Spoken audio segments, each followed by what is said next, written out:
All right, guys, so today I want to be presenting a little video. So it's a little bit going to be more of like a riddle.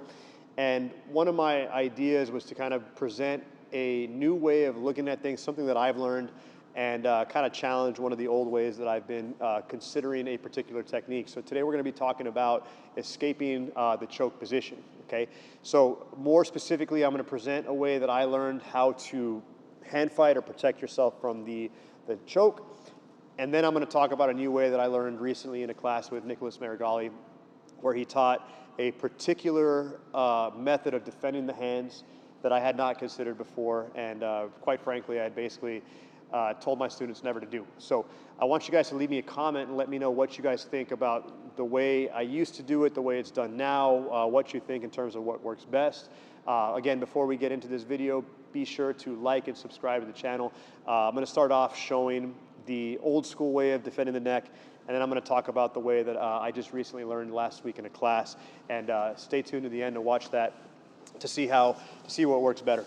So we're going to start off with just Bryson going to take my back here, and we're just going to do it from a straight collar choke here. So Bryson recently started training at a 10th Planet, so he's unsure what to do with the gi now, right? So he's unsure what to do with the gi now, so I'm going to have to teach him how to grab the gi, how to grab the lapels, to just make sure he's on point with that, okay? So kind of the mechanism here with the two-handed collar choke here is, what we're expecting here is for Bryson's right arm to be moving across my neck in this kind of rotational fashion, while this left hand is going to be coming downward here, okay? So kind of the old school way that we learn this is if Bryson has to bring his arm rotating across my neck, then the best thing to do would be to make a grip on the collar, the grip on the sleeve where I've got a lot of leverage here, and I can rotate his arm away, and then a cat's claw grip right here towards the elbow, okay? So if he's doing a little rotation, then what I want to do is I want to do an anti-rotation to give myself some space here. So what inevitably happens is if I can create this distance here, it's going to make it harder for Bryson to finish this choke. So if I pull him to the side here, we're going to see if he can choke me. If I pull him to this, he got deeper. All right, so I'm going to talk about that later. But go, get your grip.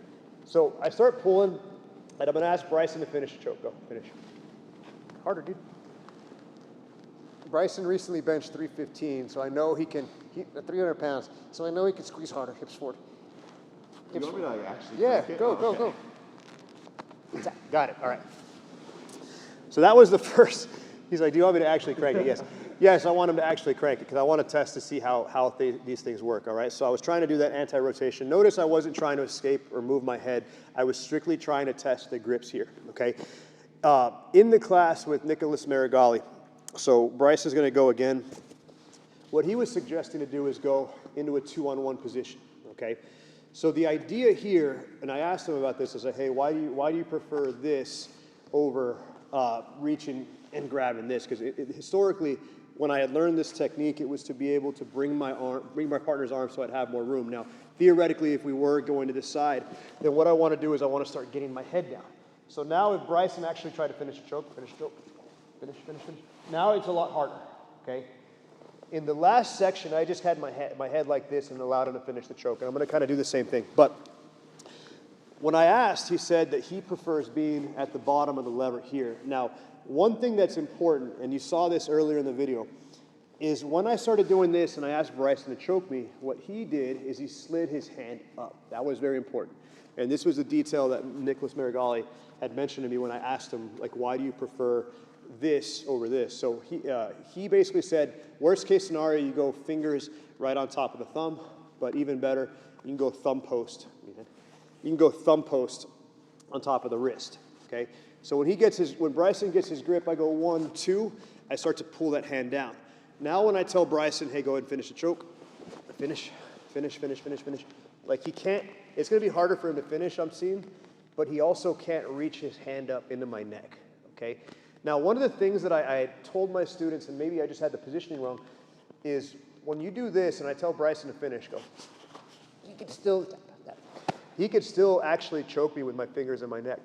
But if you start to get thumb post in or even attack over the wrist here, now finish the choke.